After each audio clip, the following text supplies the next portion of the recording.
दोस्तों आज पेश है मौत का सफ़र मनोज कॉमिक्स। ये कवर चित्र है इसका। चलो दोस्तों शुरू करते हैं। बहुत दिन हुए हैं भारत के दक्षिण समुद्र समीप शिलाखंड नाम देश के विराट सेन नाम का एक राजा राज्य करता था। वह वृद्ध और बड़ा भला शासक था, लेकिन राजा विराट सेन का भाई उग्रसेन बड़ा ही दुष्ट और जालिम इंसान था। उसकी नज़र अपने भाई की राजगद्दी पर थी और राजगद्दी हथियाने के लिए काफ़ी समय से लगा था। सैनिकों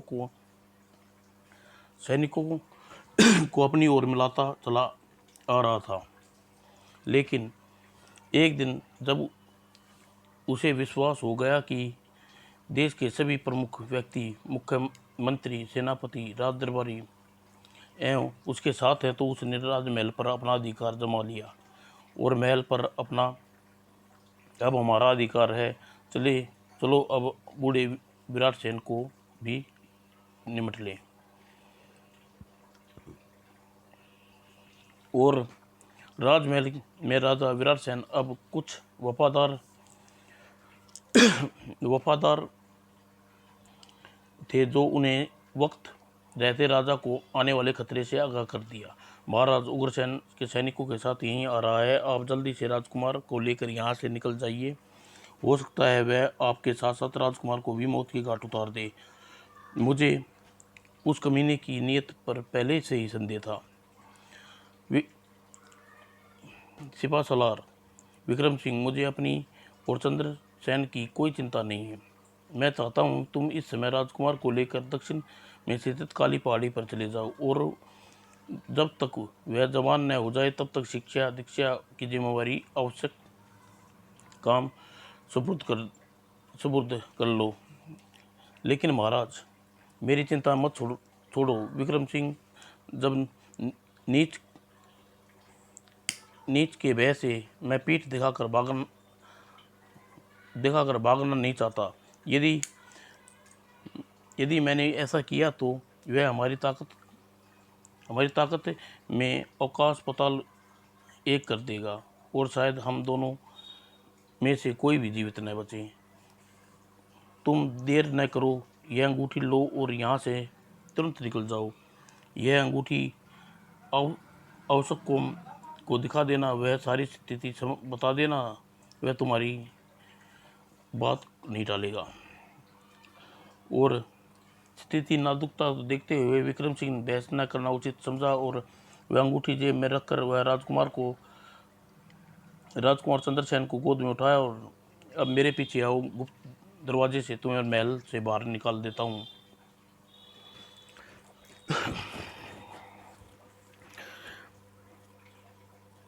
एक दूसरे कमरे में पहुंचकर राजा ने दीवार पर लगा एक सिंह के सिर को बाईं ओर घुमाया और एक हल्की सी आवाज़ के साथ ही दाईं तरफ रखी अलमारी दूसरी तरफ घूम गई और एक दरवाज़ा दिखाई देने लगा। यह गुप्त मार्ग है, महल के पिछवाड़े में ख़त्म होता है। तुम घोड़े भी मिल जाएंगे। ईश्वर आपकी रक्षा करे महाराज, विदा। और कहकर विक्रम सिंह राजकुमार को लेकर वह गुप्त मार्ग से प्रविष्ट हो गया और अंधकार में आगे बढ़ता बढ़ता चला गया। ओह, इस बुढ़ापे में ईश्वर न जाने मुझे कब और कैसे खेल देखना चाहता है। सोचा भी नहीं था जिंदगी के अंतिम चरण में चैन से कट जाएंगे, लेकिन तभी वह रहा, पकड़ लो उसे। ओह, आ गया कमीना। और राजा विराट सेन कुछ भी काम करने की मौका न मिला और सैनिकों ने अन्न पान उसे पकड़ लिया। बताओ तुम्हारा लाडला कहाँ है? नीच कमीने, तेरे हाथ उस मासूम को कभी नहीं पहुंच पाएंगे। अब वह तुम तक तुम्हारी पहुंच से बहुत दूर जा चुका है। और तभी उग्रसेन की दृष्टि खुले हुए गुप्त मार्ग पर पड़ी। ओह, लगता है चालाकी से बूढ़े ने गुप्त मार्ग द्वारा महल से बाहर भेज दिया है। अरे मूर्ख, खड़े खड़े मेरा मुंह क्या देख रहे हो? वह बचकर भागना नहीं चाहिए। और 4-5 सैनिक तुरंत ही गुप्त मार्ग में प्रविष्ट हो गए। बहुत खुश मत हो प्यारे बड़े भाई, मेरे सैनिक के हाथों से बचकर नहीं निकल पाएगा, लेकिन ले जाओ इस बूढ़े को तड़पा कर मारने के लिए काल कोठरी में डाल दो। और हाँ, कल भोर की गिरने के साथ पूरे देश में ढिंढोरा पिट जाना चाहिए कि हम यानी राजा उग्रसेन शिलागढ़ का नए राजा हैं और प्रजा को हमारे आदेश का पालन करना और आज अभी दूसरे देवता और अन्नदाता समझा है यहाँ। और उधर विक्रम सिंह अपने महल के पिछवाड़े में राजकुमार के साथ घोड़े पर सवार हो गया, आगे बढ़ा। ओ रहा राजकुमार को लेकर भाग रहा है, पीछा करो, दोनों को मार डालो। ओह, सैनिक आ गए, राजकुमार को के जीवन के लिए मुझे हर हाल में इनका पीछा छुड़ाना पड़ेगा। और विक्रम सिंह ने घोड़े को पूरी गति से सामने की ओर दौड़ाया। उग्रसेन की सेना भी पीछे खड़े घोड़ों पर सवार होकर उसे पीछे करने लगी, जबकि राजकुमार विक्रम सिंह के साथ घोड़े पर बैठा विक्रम सारी घटनाएं को समझने की कोशिश कर रहा था। यह भागदौड़ काफी देर तक जारी रही। अंत में विक्रम सिंह किसी जगह सैनिकों का पीछा छुड़ाने में सफल हो गया और शुक्र है उनके पीछा छूट गया। लेकिन रात काफ़ी हो गई है, अतः बिया रात बताने के लिए किसी सुरक्षित स्थान की तलाश करनी चाहिए। और फिर थोड़ी देर की तलाश करने के बाद विक्रम सिंह को एक बड़ी गुफा मिल गई। सुरक्षा की दृष्टि से विक्रम सिंह ने कुछ सूखी लकड़ियां एकत्रित की और अलाव जला लिया। राजकुमार बेसहमा हुआ सा पास बैठा था। पता नहीं मेरे पीछे महाराज पर क्या बीती होगी और वापस लौटने पर भी सब मालूम हो सकेगा। तभी आखिर क्या बात है, क्यों क्यों बात क्यों नहीं काका, आप इस तरह कहाँ लिए जा रहे हो? और पिताजी और सैनिक कौन थे जो हमारा पीछा क्यों कर रहे थे? अपने पिताजी को बिल्कुल आपने पिताजी बिल्कुल ठीक हैं, राजमहल में हैं राजकुमार। हम उन्हें आदेश पर आपको शिक्षा दीक्षा के लिए एक स्थान पर ले जा रहे हैं। और फिर बड़ी मुश्किल से विक्रम सिंह ने राजकुमार को समझा बुझाकर शांत करने में सफल हुआ। अगले दिन भोर होने पर राजकुमार के साथ आगे बढ़ गया और दोपहर ढलने के साथ साथ विक्रम सिंह काली पहाड़ी के निकट पहुंच गया। काली पहाड़ी तक पहुंच गया हूँ, अब असुम को कहाँ ढूंढा। और लेकिन जैसे ही विक्रम सिंह उन पहाड़ियों के भीतर प्रविष्ट हुआ, ए रुक जाओ, कौन हो तुम? रुक जाओ, चट्टान से पीस डालूंगा। नहीं नहीं, ऐसा मत करना असुकुम, कौन हो तुम? मेरा नाम कैसे जानते हो? ओह ठहरो, मैं नीचे आता हूँ। मुझे राजा विराट सिंह ने तुम्हारे पास भेजा है। अशोकोन, देख, इसे पहचानते हो? यह अंगूठी भी दी है। और नीचे पहुंचकर अशोकों ने निरीक्षण करके अशोकों की आंखें प्रशंसा से भर गई। ओह, यह अंगूठी मेरे स्वामी विराट सेन की है। मैं इसे कैसे हैं वे? जल्दी ही उनका हाल सुनाओ दोस्त। एक लंबे अरसे से मुझे उसके विषय में कुछ मालूम नहीं है। महाराज बिल्कुल ठीक है। और विक्रम सिंह राजकुमार की उपस्थिति में झूठ का सहारा लिया, पुनः मौका तलाश कर अकेले में अशोकों को सारा किस्सा कह सुनाया और अंत में बोला, महाराज के कहे अनुसार राजकुमार तुम्हारे सुपुर्द करने आया हूँ। अशोकों, आज तुम्हारी परवरिश और देखभाल तुम्हें करनी है। राजकुमार की अब जरा भी चिंता न करें विक्रम सिंह, इससे शिक्षा दीक्षा और परिवेश का पूरा ख्याल रखूंगा। मुझे तुमसे यही आशा थी। अच्छा, अब मैं चलता हूँ।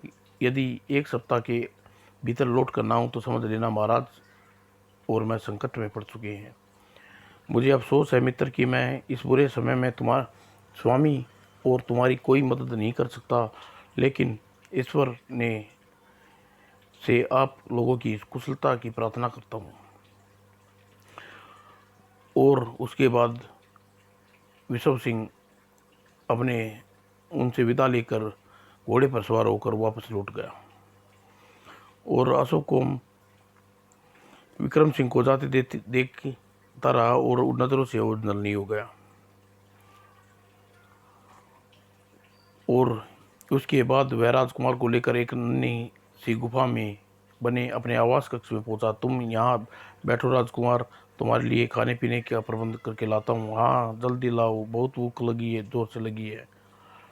इधर भी विश्वकोण अगले दिन भोर होने से साथ ही वह जैसे ही विशालगढ़ की सीमा में प्रवेश हुआ, न जाने कहाँ से एक तीर सनसनाता हुआ और उसके सीने में पार हो गया और विक्रम सिंह के घोड़े की पीठ पर बेदम जमीन पर गिरा और उसके प्राण पैकर उड़ गए। अतः सैनिक के हाथ तीर कमान लिए इर्द गिर्द एकत्रित हो गए। खत्म हो गया। शाबाश, महाराज को खबर कर दो कि विक्रम सिंह को मार गिराया है। किंतु एक सैनिक ने विक्रम सिंह की मौत का समाचार सुनकर वर्तमान राजा उग्रसेन के पास पहुंचा। महाराज, विराट सेन का वफादार कुत्ते विक्रम सेन को भी कुछ देर पहले कुत्ते की मौत मार दिया है। शाबाश। और राजकुमार को क्या किया? सर, राजकुमार, उसके बारे में तो हमें कुछ नहीं मालूम महाराज, और न ही विक्रम सिंह के साथ था। क्या कहा? राजकुमार के बारे में कुछ नहीं मालूम? उग्रसेन क्रोध से भरकर सिंहासन से उठकर एक जोरदार थप्पड़ सैनिक के मुंह पर रसीद कर दिया। मूर्ख, निकम्मे, सूअर! विक्रम सिंह को मारने से पहले जरा उससे राजकुमार के बारे में तो पूछना चाहिए था। जरूर भी विक्रम सिंह उसे किसी सुरक्षित स्थान पर पहुंचा दिया है। यदि बड़ा होकर वह अपने अधिकार को हासिल करने के लिए आ गया तो हम क्या करेंगे? क्षमा करो महाराज, यह बात तो हमने सोची ही नहीं थी। तुम लोग की मूर्खता से सब गुड़ गोबर कर दिया। खड़े खड़े मेरा मुंह क्या देख रहे हो? दफा हो जाओ यहाँ से, हमारी नजरों से। सैनिक ने चारों तरफ राजकुमार की खोज करो और राजकुमार को जिंदा या मुर्दा हर अवस्था में चाहिए। लेकिन जब काफ़ी दिन बीत गए तो राजकुमार लौट कर नहीं आया और इसके बारे में भी कुछ पता न चला, तो उग्रसेन भूल कर राजरंग में रस खो गया। आह, बहुत खूब, नाचो नाचो, खूब नाचो। उधर जब काली पहाड़ी पर अशोक को राजकुमार को परीक्षण में घुड़सवारी और मुक्केबाजी और कुश्ती और तीरंदाजी, तलवार आदि चलाना सिखा रहा था। राजकुमार चंद्रसेन भी पूरी लगन से मनोयोग से सारी विद्याएं सीख रहा था। समय बीतता गया और राजकुमार चंद्रसेन काफी जवान हो गया। एक दिन मौका देखकर अश्वसेन ने राजकुमार से कहा, ओ, अब तुम जवान हो गए हो और तुम्हारी शिक्षा भी पूरी हो चुकी है। मुझे विश्वास है कि तुम धरती पर तुम्हारा जैसा बहादुर और विद्या में प्रवीण कोई दूसरा नहीं होगा। अतः अब तुम्हें एक राज की बात बताता हूँ। क्या बात है पिताजी? सुनो बेटे, न तो मैं तुम्हारा पिता हूँ और न ही तुम कोई साधारण इंसान हो। तुम शिलागढ़ के राजकुमार विराट सेन के बेटे राजकुमार चंद्रसेन हो। और यह क्या क्या पिताजी कह रही हो? भला मैं कैसे हो सकता है? मेरा बचपन तो आपकी ही गोद में बीता है और आपकी ही गोद में पलकर जवान हुआ हूँ। शायद ईश्वर ने तुम्हें मेरे भाग्य में इसीलिए इस घाटी में पल पुस कर बड़ा होने के लिए लिखा है था। लेकिन बेटे, मैं जो कह रहा हूँ वह सच कह रहा हूँ, बिल्कुल सच। तुम मेरे मालिक राजा विराट सेन के पुत्र हो। सुनो, मैं तुम्हें सारी बात बताता हूँ, फिर तुम्हारी समझ में सब कुछ आ जाएगा। कहकर अशोक सेन ने राजकुमार को सारी बात बता दी और उसे मालूम थी। सारी बात सुनकर राजकुमार चंद्रसेन का चेहरा क्रोध से तंद्रा उठा। मेरे चाचा, इतना नीच और हो सकता है यह कभी सपने में भी नहीं सोचा था। उसकी बोटी बोटी नोच डालूंगा। धैर्य से काम लो बेटे।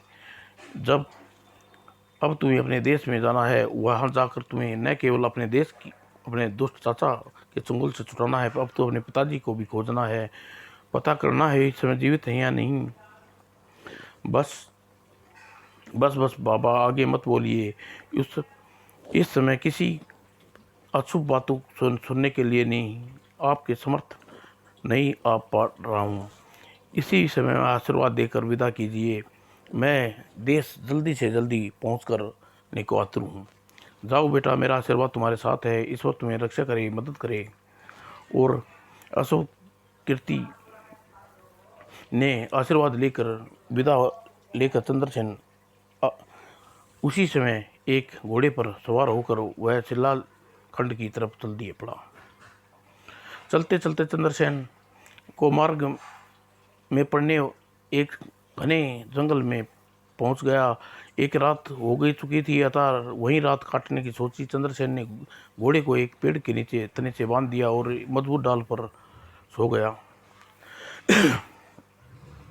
लेकिन सुबह उसकी आंख खुली तो उसने दुख का ठियाला न रहा। पेड़ के नीचे उसके घोड़े की हड्डियां और जानवर का द्वारा खाया गया मांस पड़ा था। ओह, लगता है रात को कोई हिंसक जानवर मेरे प्यारे घोड़े को मार कर खा गया है। अब आगे की नींद से भी नहीं जागी। मजबूर में चंद्रसेन पैदल आगे बढ़ना पड़ा। जंगल पार करने के पश्चात मार्ग में एक नदी थी जिसके गहरा पानी था। उसने तैरने हुए नदी को पार करने का चाहा, लेकिन उसके पैर एक बहुत जूता निकल गया। अरे, यह मेरा जूता सत्यानाश हो, इसे पकड़ना बहुत मुश्किल है। और चंद्रसेन अपने जूते को पकड़ने की काफ़ी कोशिश की, लेकिन उसे न सफल सफलता नहीं मिली, सफल नहीं हो पाया। वह एक जूता पहने ही शिलाखंड में पहुंच गया। वहाँ लोगों के जूते पहनने के लिए शिलाखंड में पहुंचने गया और वहाँ लोगों को उसे देखा तो आश्चर्य से एक दूसरे से सम्मिलित होकर चिल्ला उठे, अरे देखो देखो इसको, यह तो एक पाँव का जूता है, दूसरे पाँव में कुछ भी नहीं है। हाँ, यह व्यक्ति अजीब अजीब सी प्रतीत होता है। ये प्रभु, उसे देख, अजनबी पाँव में एक जूता है एक नहीं। लगता है यह लोग अजीब नहीं है। यह शिलाखंड का एक प्रमुख नगर था। प्रतिष्ठित होने के पश्चात चंद्रसेन सभी लोगों के मुख से शब्द सुनने मन ही मन विचलित हो उठा। आखिर ये लोग मेरे पैर का जूता देखकर इतने आश्चर्यचकित क्यों हो रहे हैं? यह कोई साधारण बात ये तो है नहीं। कोई पागल या मूर्ख एक जूता पहन कर इस तरह आ सकता है? यह जरूर कोई खास बात लगती है, किसी ने पूछना चाहिए। चंद्रसेन एक बूढ़े व्यक्ति के पास पहुंचा और भीड़ में खड़ा अन्य लोगों की बातें कर रहा था। बाबा, आप मुझे मेरे पैर के जूता देखकर इस प्रकार हैरान क्यों हो रहे हो? क्या आप लोगों को इस तरह का हाल किसी दूसरे व्यक्ति को नहीं देखा? ऐसी बात नहीं है बेटा, दरअसल विचलित होने के कारण है। यहाँ का राजा उग्रसेन उन्हें इस हालत में देखकर डर जाएगा। उग्रसेन तुम्हें इस हालत में देखकर डर जाएगा, क्योंकि राजदूतियों ने भविष्यवाणी की थी, जब शिलाखंड में वह व्यक्ति आएगा जिसके एक पैर में जूता होगा और उग्रसेन का सर्वनाश हो जाएगा। चूंकि तुम्हारे एक पैर में जूता है और प्रथम बार तुम यहाँ आए हो, इसीलिए यह बातें कर रही। ओह, तो यह बात है। बूढ़े की बात सुनकर चंद्रसेन मन ही मन बड़ा प्रसन्न हुआ और उस समय राजमहल के सामने जा पहुंचा और महल के द्वार पर खड़ा होकर सैनिकों को देखकर आश्चर्यचकित बोला, अरे, इसके एक पैर में जूता नहीं है। जल्दी ही महाराज को सूचित करो। ठीक है, मैं अभी जाकर सूचित कर देता हूँ, तुम इसे यहीं रोक रखना। एक सैनिक भीतर जाते ही चंद्रसेन जी का, अरे वो दुष्ट अग्रसेन, महल के बाहर निकल, अपने राज्य को बचाने के लिए मुझसे युद्ध कर। लगता है यह जरूर कोई कष्ट आने वाला है। उस समय उग्रसेन का दरबार लगा हुआ था। जब कक्ष में व्यक्ति के बारे में बताया तो उसके साथ दरबारियों के चेहरे पर भय से पीले हो गए। उग्रसेन सिर दी अपने भय को काबू में पाता हुआ बोला, ठहरो, मैं अभी स्वयं उससे चलकर बात करता हूँ। यदि वह वास्तव में मेरा विनाश दूत हुआ तो वह अपने तरीके से मौत की घाट उतारने की कोशिश करूंगा। जो आज्ञा महाराज। और फिर उग्रसेन उसी समय दरबार से उठकर महल की ओर चल पड़ा। ए निष्ठुर युवक, तू कौन है और यहाँ क्यों आया है और क्या चाहता है? मैं तुम्हारे बड़े भाई विराट सेन का पुत्र चंद्रसेन हूँ और तुम्हें तख्त से उतारने, राज्य प्राप्त करने आया हूँ, जिसने तुम अपनी दृष्टता द्वारा अपने मेरे पिताजी से छीना है। बता, मेरे पिताजी कहाँ हैं और हमारा राज्य पर स्वेच्छा से देने का तैयार है या नहीं? उग्रसेन ने चंद्रसेन को जब अब तक हमारा समझता आया था, वह एकाएक अपने सामने देख कर वह भयभीत हो उठा, लेकिन दृढ़ता से उसके मानो भाव छिपा कर वह प्रसन्नता स्वर में चंद्रसेन से बोला, ओह बेटा चंद्रसेन, तो यह तुम हो। आज तुम्हें सामने देखकर मुझे बहुत जाने कितनी प्रशंसा हो रही है। मैं तो वर्षों से तुम्हारे वापस लौटने की बात देख रहा था। यहाँ का सब कुछ तुम्हारा है और तुम्हारे हक तुम्हें की रक्षा कर रहा था। आओ आओ, भीतर आओ। आज से तुम्हारा राज्य तुम्हें सौंप कर अपने कर्तव्य से मुक्ति पालूंगा। यदि ऐसी बात है तो सबसे पहले मेरे पिताजी के पास ले चलो। अग्रसेन उदास और दुखी होते हुए बोला, बेटा इस समय मैं तुम्हें उसके पास नहीं ले जा सकता, क्योंकि वह बहुत वर्षों से अग्निदीप के शासक को तू उठा कर ले गया। वह समय बड़े भैया उसी की कैद में है। यह सब मात्र उग्रसेन को दिखावा था। दरअसल चंद्रसेन की असलियत जानने के लिए उसे अपने मार्ग से हटाने के लिए एक भयानक योजना बना ली थी। लेकिन चाचा, मैंने तो सुना था कि राज्य हड़पने के लिए तुमने अपने कैद में कर रखा था। यह झूठ है बेटा। भले ही अपने देवता स्वरूप भाई को यह व्यवहार क्यों करने लगा? फिर मेरा इस दुनिया में है ही कौन जिसके इतना वैभव एकत्रित करने खून की नदियाँ बहाऊं और अत्याचार करूं? बेटा वास्तव में मैं बहुत साल पहले एक दिन अचानक काल केतु ने हमारे देश पर आक्रमण कर दिया और लड़ाई में हम उससे जीत तो जरूर गए, लेकिन वह दुष्ट तुम्हारे पिताजी को उठा कर ले गया, सफल हो गया। और हमारे भैया उसकी कैद से आज़ाद कराने की कोशिश तो बहुत की, लेकिन सफलता नहीं पाई। लेकिन वह बहुत शक्तिशाली और मायावी शक्तियों का स्वामी है। वो चाचा, तो क्या मुझे बताएंगे वह अग्निदीप कहाँ है? मैं जल्दी से जल्दी पहुंचकर अपने पिता को कालकेतु की कैद से आज़ाद कराने के लिए उसकी सज़ा देना चाहता हूँ। हाँ हाँ बेटा, सब बताऊंगा। पहले भीतर तो आओ, खा पी कर आराम करो, फिर आराम से बातचीत फुर्सत में हो करेंगे। उग्रसेन ने चिकड़ी चुपड़ी बातों में कर महल के भीतर ले आया और वहाँ उसे अच्छे कपड़े पहनाए और के दिए और खूब स्वादिष्ट एवं उत्तम भोजन कराया। चंद्रसेन ने खाने पीने से निवृत्त होकर कुछ देर आराम किया और जब वह अपने अपने अपने आप को पूर्ण तरह तरोताज़ा महसूस करने लगा तो उसने अपने चाचा से उग्रसेन के पास पहुंचा। आओ बेटे, मैं तुम्हें इंतजार कर रहा था। आओ तुम यहाँ हमारे पास बैठो। तुम्हारे देख कर फूला नहीं समा रहा। चाचा जी, अब आप मुझे अग्निदीप के बारे में बताइए। तो सुनो बेटा, अग्निदीप यहाँ से दक्षिण दिशा में लाल समुद्र पार करने है। और उग्रसेन जादू राजकुमार उग्रसेन राजकुमार को अग्निदीप के बारे में बताने लगा। जब उग्रसेन सब कुछ बताने के पश्चात वह खामोश हुआ तो उग्रसेन व्यग्र स्वर में बोला, चाचा जी, मैं आपके पिताजी को आज़ाद कराने के लिए अग्निदीप अब अवश्य जाऊंगा। आप यह बताइए कि आप मेरी यात्रा का प्रबंध कितने दिनों में कर देंगे? यात्रा से ज़्यादा 7 दिन बेटा, बस तुम यात्रा के लिए तैयार रहो।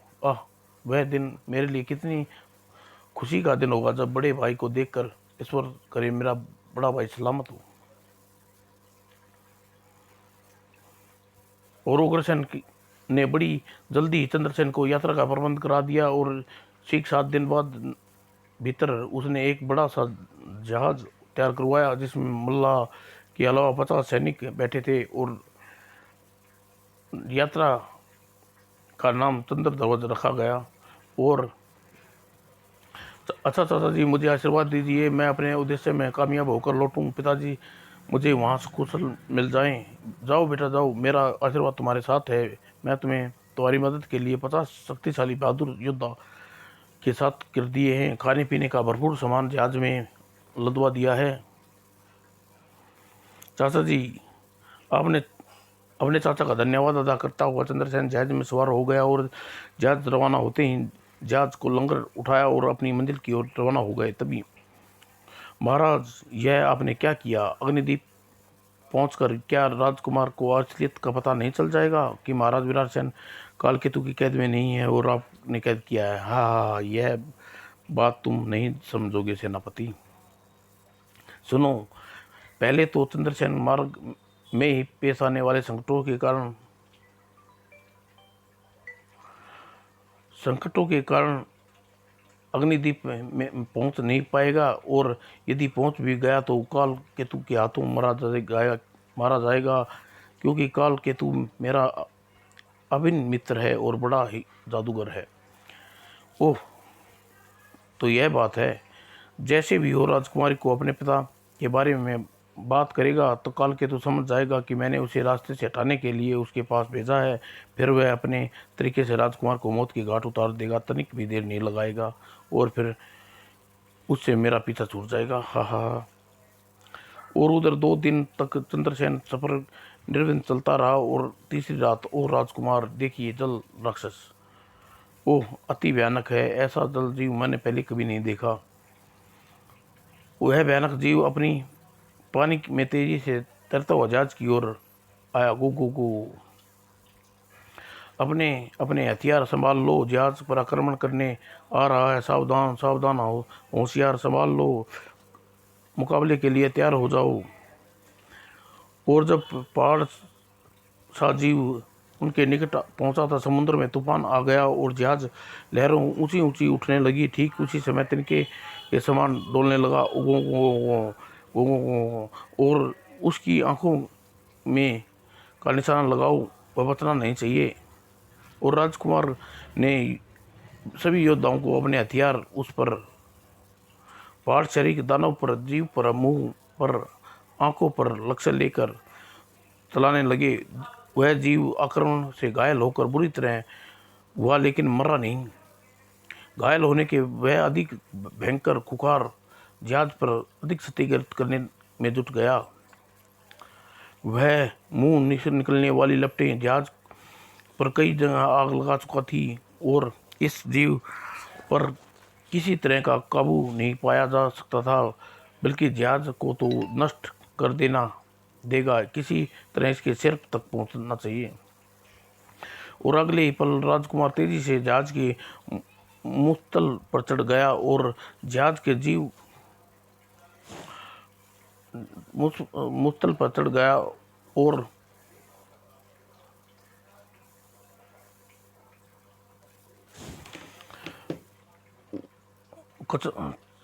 चकनाचूर कर चुका था। और मुस्तल की आखिरी सिरे पर पहुंचकर उसने चंद्रसेन को भयानक जीव की छलांग लगा दी। ओ, इतने और होशियार, हथियार फेंकना बंद कर दो और राजकुमार को लग जाएगा। और अगले क्षण राजकुमार ने जीव के सिर पर जीव की पहुंचा और सर्वप्रथम भाले से उसकी जीव की इकलौती आंख पर वार कर दिया।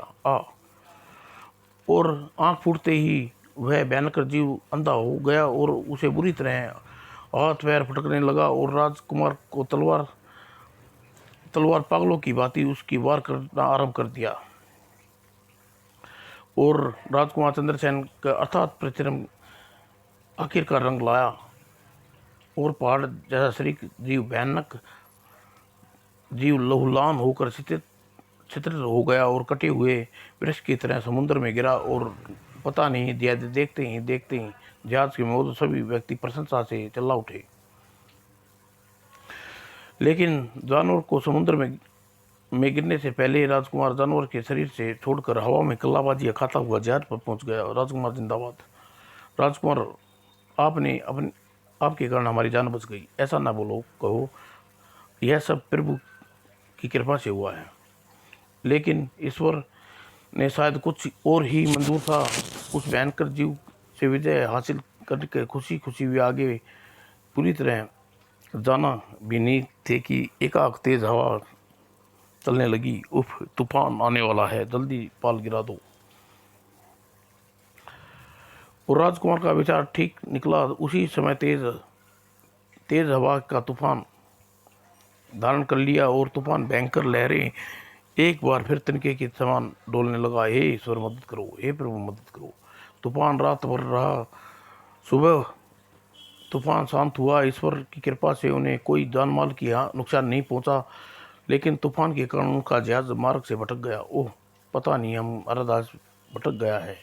ईश्वर पर भरोसा रखो, उसे जहाज समेत सुखद रखें और हम हमारी मंजिल तक पहुंच देगा।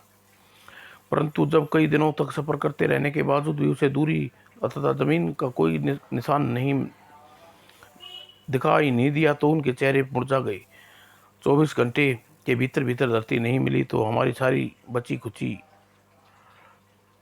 हमें किसी का भी बचना असंभव होगा। राजकुमार, पानी वगैरह रसद बिल्कुल समाप्त हो चुकी है।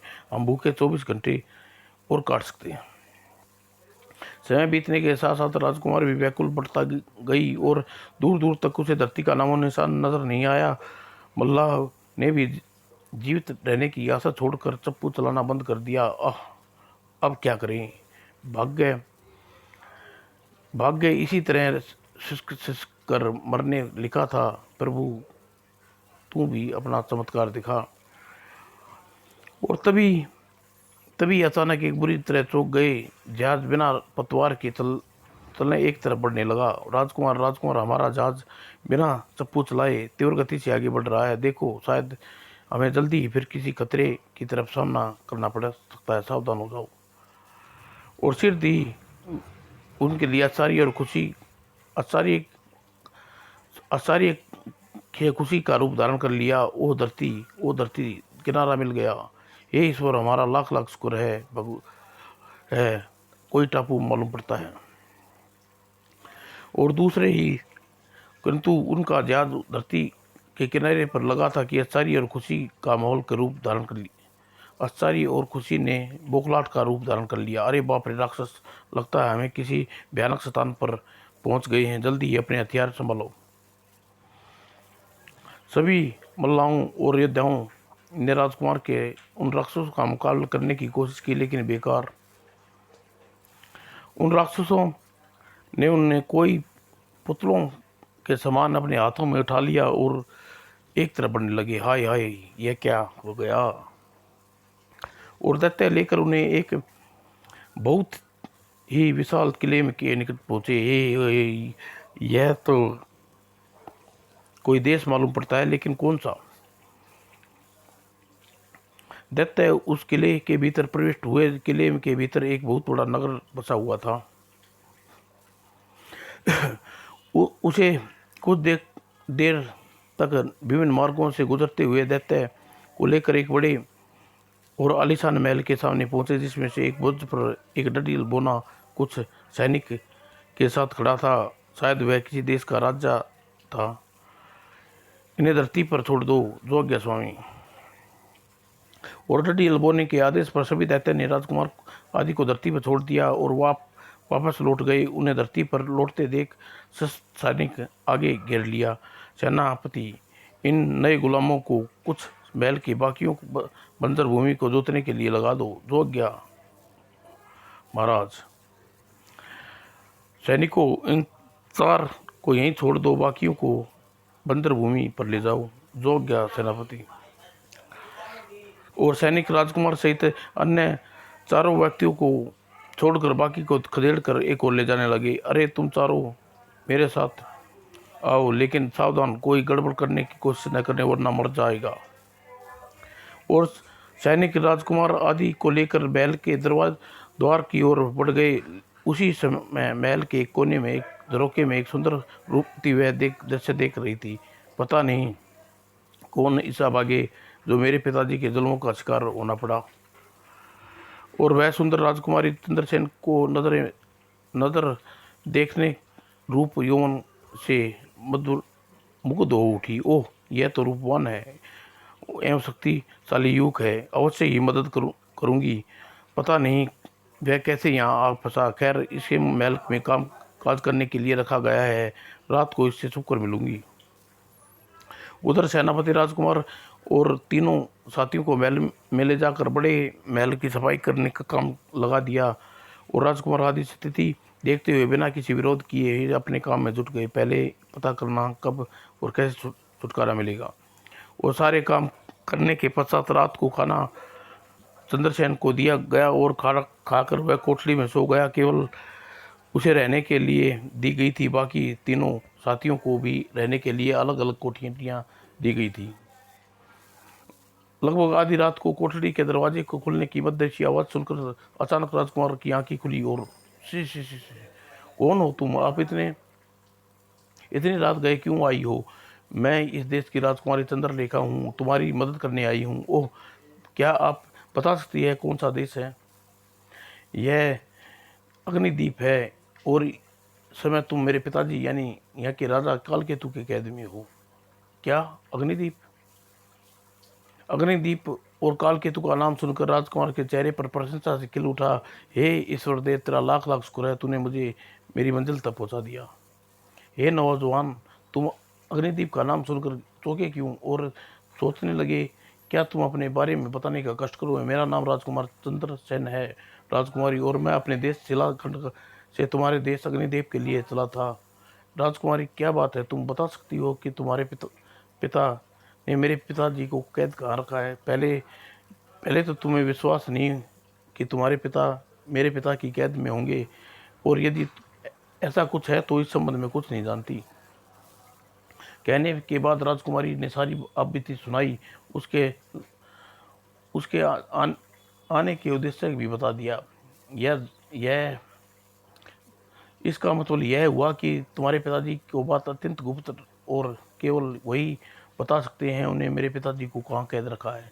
हाँ, लेकिन यदि वास्तव में वे तुम्हारे पिताजी को कैद में है तो इसका संबंध उनसे मालूम करना, मैं अपने पिताजी की कैद में निकाल कर उसे यहाँ से ले जाना इतना आसान काम नहीं है। बहुत से जादू और शक्तियों का स्वामी है।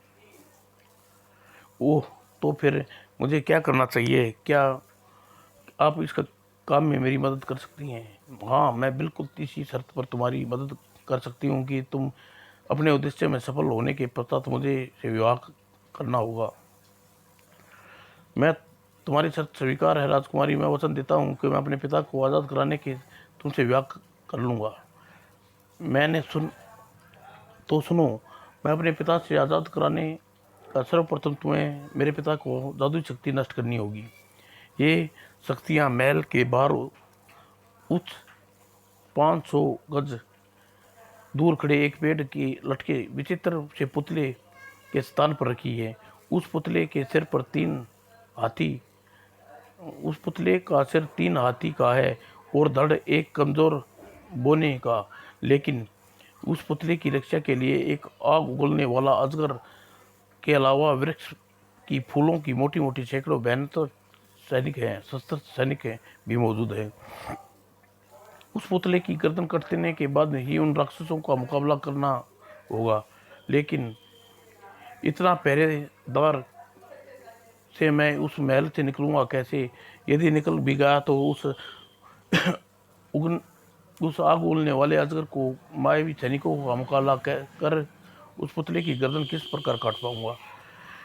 महल के बाहर निकलने पर मैं तुम्हारी कोई परेशानी नहीं होगी, क्योंकि यहाँ आते समय पहरेदार को बेहोश करने आई हूँ। जब वह पुतले के राक्षसों के तुम्हें निमटने की विधि बताती हूँ।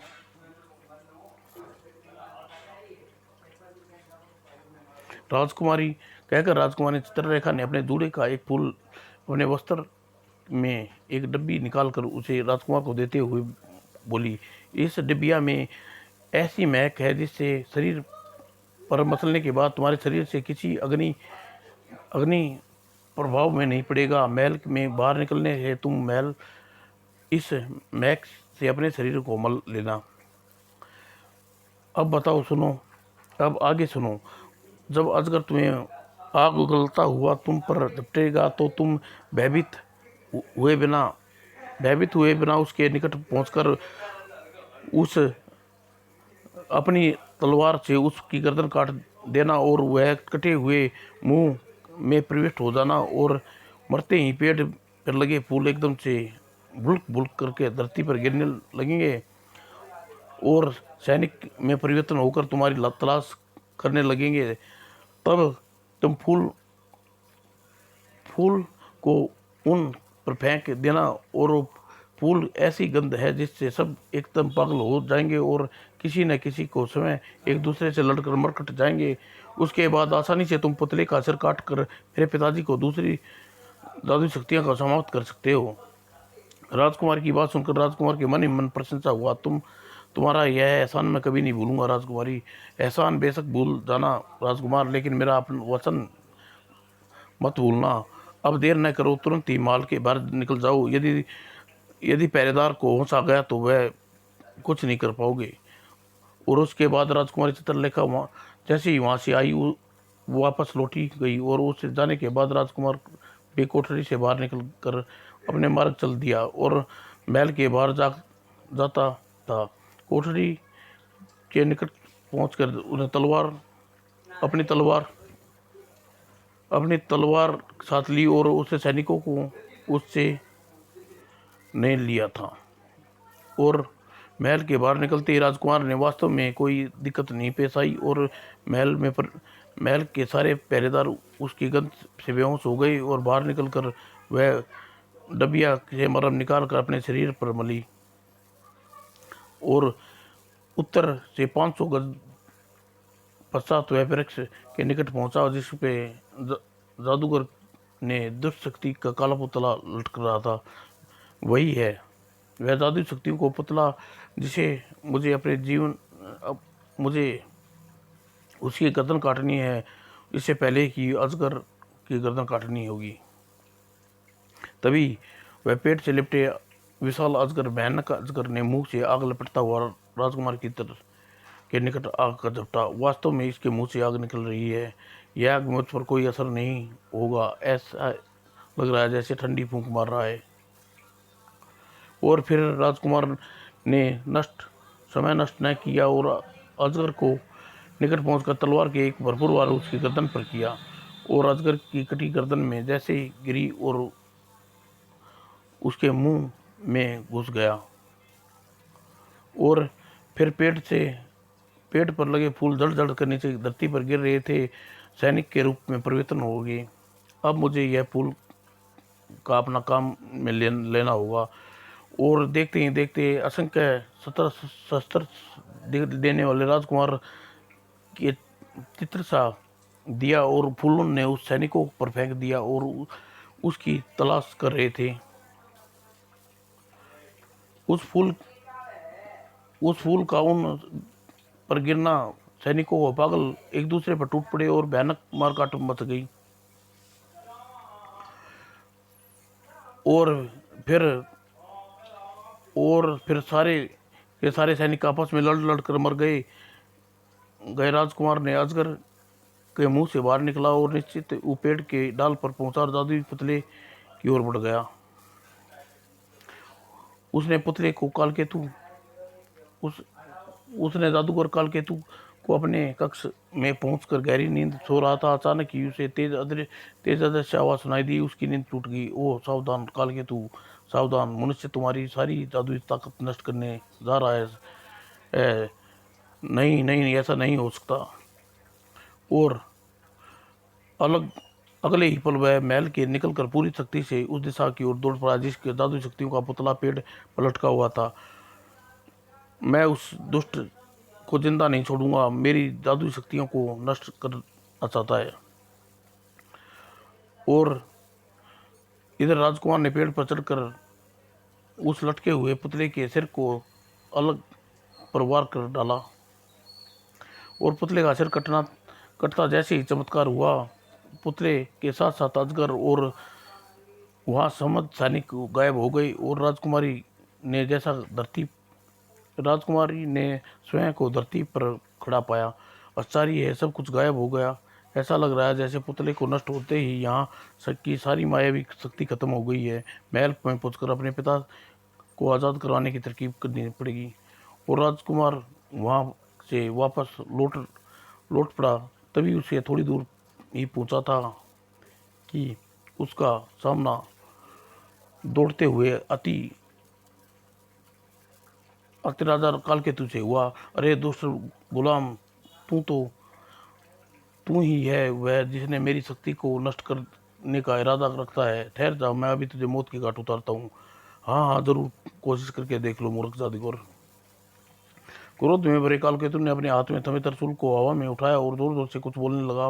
बम फटाक बम बम मगर खटाक। लेकिन कालकेतु अपने त्रिशूल से कोई चमत्कार उत्पन्न न होते देख राजकुमार कुशलाक के सामने खड़े हो देखा और चेहरे पर भय खिला पड़ गया। आई मेरी जादुई शक्तियाँ को क्या हुआ? यह त्रिशूल अपना कार्य क्यों नहीं कर रहा? आहा, अब तू मेरा कुछ नहीं बिगाड़ सकता मूर्ख कालकेतु, क्योंकि तुम्हारी जादुई शक्तियाँ का पुतला नष्ट हो चुका है। नहीं नहीं, ऐसा नहीं हो सकता, तूने झूठ बोल रहा है। ऐसा हो चुका है कालकेतु, वरना तू अब तक मुझे अपनी जादुई ताकत से मौत के घाट उतार चुका होता। अब तुम्हारी भली इच्छी में तू मेरे पिता को आज़ाद कर दे। राजकुमार की बात सुनकर कालकेतु बुरी तरह चौंक पड़ा। तुम्हारे पिता को आज़ाद कर दूं? कौन हो तुम? तुम्हारा पता? शिलाकुंड ने राजा विराट सेन, जिसे तुम यहाँ लेकर उठा लाए थे। ओह, यानी तुम्हें उन्हीं के लड़के हो जिसे तुम्हारे चाचा ने तुम्हें यहाँ भेजा है।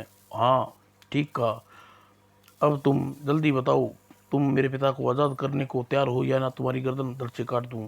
नहीं नहीं, ऐसा मत करो, मुझे मत मारो। तुम्हारे पिता को मैंने कैद नहीं किया है, तुम्हारे चाचा ने तुमसे झूठ कहा है। दरअसल वह तुम्हारे मेरे हाथों मरवाना चाहता था, इसलिए ऐसा कहकर तुम्हें मेरे साथ यहाँ भेज दिया। अरे दुष्ट, अब भी झूठ बोलता है। ठहर जा, मुझ पर मत मारो, मैं सच कह रहा हूँ गुरशन, मेरी बात, मैं बहुत पुराना मित्र हूँ। काफ़ी साल पहले एक बार उसने मुझे ऐसा कहा था कि यदि कोई उसके पिता के बारे में तुमसे पूछता आए तो उसको कीमत पर मौत के घाट उतार दूं। क्या यह सच है? कह रहे हो? मैं अपनी इकलौती बेटी चित्रलेखा की सौगंध खाकर कहता हूँ, मैं तुम्हारे चाचा ने उसे मारने के लिए भेजा था। ठीक है, यदि तुम सच कह रही हो तो मैं दो शर्तों पर तुम्हारे प्राण बख्श सकता हूँ। पहली शर्त तो यह है कि तुम्हारी बेटी चित्रलेखा से विवाह इसी समय मुझसे करना होगा। दूसरी, मुझे मेरे साथियों को रिहा सुबह होने से पहले मेरे जहाज को खाने पीने से भरकर सामान भरवा कर मुझे, ताकि समय होते ही मैं अपने देश रवाना हो जाऊं। अपने अपने प्राणों की मैं अपने प्राणों की किसी सूरत में नहीं बचाने के लिए तुम्हें कालकेतु को हामी भर ली। तुम दोनों शर्तें मंजूर है? ठीक है, चलो इसी समय अपने महल में। और महल पहुंचकर कालकेतु ने उसी समय अपनी पत्नी चित्रलेखा से विवाह और चंद्रसेन के साथ कर दिया। और रातों रात उसने जहाज में खाने और अन्न पीने के लिए पानी लदवा दिया। अब राजकुमारी सभी साथियों ने आनंद कर दिया। अगले दिन भोर के साथ ही राजकुमार अपनी पत्नी चित्रलेखा के साथ सभी जहाज साथियों के साथ मल्लाहों के साथ जहाज पर सवार होकर अपने देश के लिए रवाना हो गया। अब अपने देश पहुंचकर पहले उस दुष्ट चाचा को ऐसी मजा चखाऊंगा कि 7 जन्म तक फिर किसी का डाका निडाल का दिल नहीं विचार करेगा। मैं आपके साथ हूँ स्वामी, यदि आपके लिए अपने प्राण भी देने पड़े तो मैं पीछे नहीं हटूंगी। और कई दिन सफ़र करने के पश्चात शिलाखंड बादशाह बंदरगाह पर पहुंचा। सफ़र के दौरान मल्लाहों ने और योद्धाओं ने राजकुमार चंद्रसेन की बहादुरी और नेकी से प्रभावित होकर हर मौके पर उसका साथ देने की फैसला कर लिया। और अतः जहाज जैसे ही शिलाखंड बादशाह पर उतरा, सभी ने उसकी पत्नी चंद्रशेखर ने अपने अपने अस्त्र वस्त्र संभाल लिए और राजमहल की ओर चल पड़े। और मध्य यात्री उन्होंने राजकुमार के नेतृत्व में महल पर धावा बोल दिया और सैनिकों और उन लोगों को मध्य एक भयानक युद्ध छिड़ गया। और मौका देखकर चंद्रसेन ने मारकाट मचाता हुआ महल के भीतर तक गया। ये हो सकता है महल के रक्षक मेरे मार्ग की बाधा बनने की कोशिश करें, कोई बात नहीं, आज मैं अपने दुष्ट चाचा को मजा चखा कर रहूँगा। और कुछ देर बाद सैनिकों की नज़रें बचाकर वह अपने चाचा के कक्ष में भीतर प्रविष्ट हो गया। दोस्त चाचा, आज तेरा सुख चैन नींद आराम को आग लगा दूंगा। ओह, मैं तो आचार्य मुझ वाह, मैं तो आश्चर्य हो रहा हूँ कि काल केतु से हाथ से बचकर सलामत कैसे आ गई। निस्संदेह ही आश्चर्य हो रहा होगा, लेकिन कोई बात नहीं। यह जीवित लौट आए हो तो अब बचकर नहीं जा पाओगे। और फिर इससे पहले चंद्र ने उग्र की मनसा भाप कर उसे रोक पाता, उग्रसेन ने घंटा बजा दिया, टन टन टन टन। अगले ही पल उसकी मौत खींच लाई बेटे चंद्रसेन। आहा। और पलक झपकते ही महल के भीतर अंदर पहरा देने वाले सैनिक दौड़े दौड़े वहां पहुंचे। सैनिकों, इस गुस्ताख को गिरफ्तार कर लो, इसी काल कोठरी में डाल दो, अपने बाप की मौत की अंतिम घड़ियां गिन रहे हैं। तो कालकेतु ने सच कहा था कि मेरे पिताजी कैद में हैं।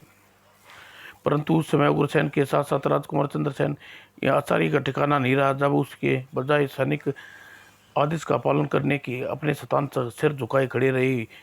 क्या बात है कर रहे हो? राज्य के सभी सैनिक, दरबारी व मुख्य व्यक्ति इतने वर्षों के बीच उग्रसेन को कठोर से कठोर अत्याचारी स्वभाव से तंग आकर नफरत करने लगा थे और संकल्प कर लिया था कि उग्रसेन तानाशाही से छुटकारा पाने का मौका मिला तो वह आदेश नहीं करें मानेंगे, और ऐसा ही उन्होंने मौका मिल गया था। ओह, तुम लोगों ने सुना नहीं कि मैंने तुमसे क्या कहा? गिरफ्तार कर लो। क्षमा करें हजूर, आज वह समय आ गया है जब हम आपकी आज्ञा मानने से इनकार करते हैं। आपके अत्याचारों से देश का बचा बचा तंग आ चुका है। प्रत्येक दिलों में आपके लिए नफरत वगैरह विद्रोह है, ज्वाला जल रही है। हम भी आपका यह आदेश स्वीकार नहीं करते। यह हमको आदेश नहीं है।